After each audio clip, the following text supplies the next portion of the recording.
Howdy, this is Dr. Chase Cunningham, Dr. Zero Trust, whatever you want to call me. I've been called worse. I'm going to give you the top 10 things you need to know in cyber and zero trust this week. So, that being said, let's get on it. Number one, 5 spots for zero trust can't protect your organization. Can't. And this is a good one because there are things that are not applicable in the context of zero trust. Let's make sure that we are real about stuff and we know that this is applicable. This article is in CISO magazine. With growing adoption of zero trust, CISOs must look at all possible blind spots across the organization, that be that unmonitored IoT devices or third-party systems, to ensure attackers can't find a way in. It talks about zero trust and the security paradigm. Companies are slow to adopt ZT, which is fine, but here's 5 areas where zero trust alone, which is not in the title, won't protect organizations. And you have to take a bit of a grain of salt with this because it's not, I would say, biblical in nature. One, legacy systems. So, okay, fair. IoT devices, privileged access, third-party services, and new technologies and applications. Now, the reason I'm putting this out there and the reason you need to go read this article is because there's 5 areas where zero trust can't do it by itself by default. But if you read through the article, you'll understand that there are approaches within the context of zero trust that can be used to solve problems in those areas. So go read this article, go look it up. It was well written. I like this thing. It gives some pretty good insight. ZT for IoT key considerations. This is an interesting piece that showed up very, very recently. This is an IoT for all. What does zero trust mean for global IoT? The traditional approach to IoT systems focus on network perimeter. We're way past that. Talks about trust. Zero trust connectivity on a global scale, 5 aspects: secure SIM provisioning, secure data and SMS connectivity, 5G, 4G, LTE, etc. Secure connectivity management platforms. This was interesting for me because if you're not in this space, you don't necessarily know about all these things. Automating security at scale, and cloud and MNO agnosticism. Say that 5 times fast. If you're not familiar with what those things are, go read this article. The stuff about MNO agnosticism, it's pretty interesting. If nothing else, just to give you some additional insight into thoughts and concepts you should consider in the context of zero trust. There's an article in Breaking Defense about DoD reviewing ZT at the micro level. This is great. The DoD is focusing on zero trust. I'm on calls all the time about this. It's a multi-year project. There's billions of dollars allocated to it. If the DoD can do ZT, anybody can. Does that mean everybody's going to get 1,000% right all the time? No. Does it mean you're never going to breach? Absolutely not. Does that mean that the strategy is still worth investing in? You bet. So go look at this thing, understand this article. It's in Breaking Defense. Fort Zero from Dell is doing ZT things. This is a Dell project within the government, the DoD, where they are enabling zero trust, and they're basically offering up capabilities for the government inside of this particular Fort Zero thing that they built.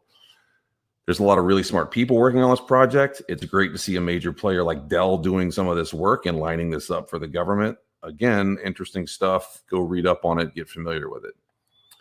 There are more regulations coming your way. This article was talking about CISA for critical infrastructure reporting. There's the act, which was written in 2022, that's getting signed and becoming a thing. So prepare yourself because there will be more requirements coming your way. ZT was also noted, and this article showed up at the G20 summit overseas.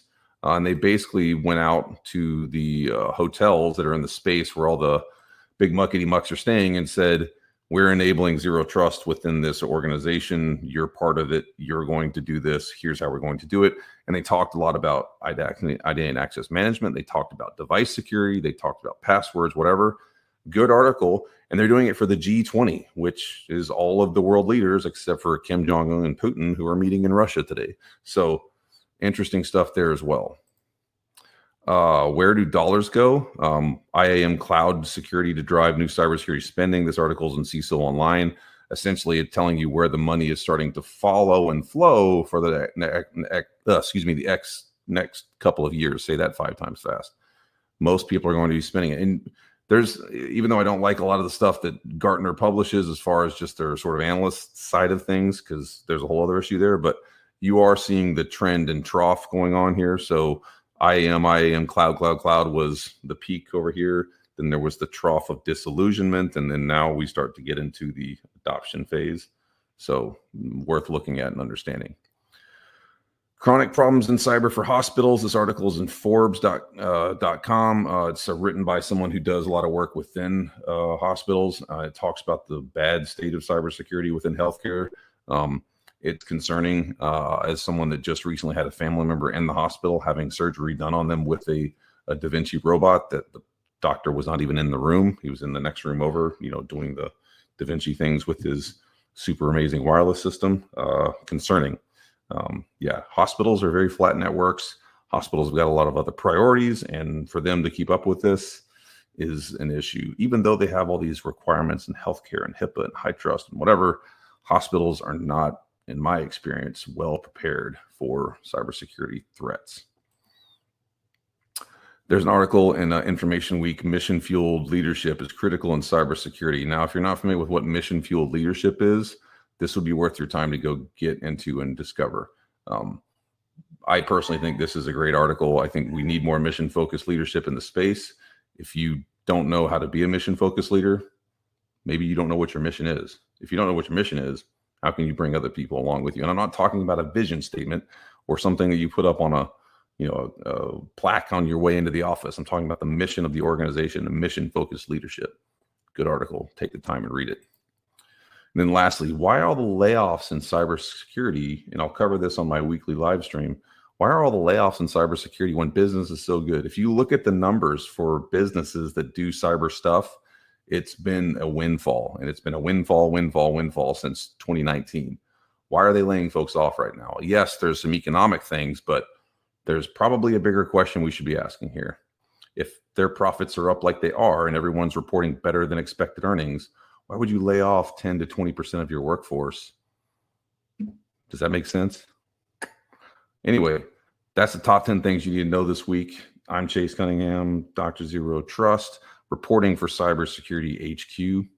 As always, stay smart, stay safe, stay secure. Catch you on the next one.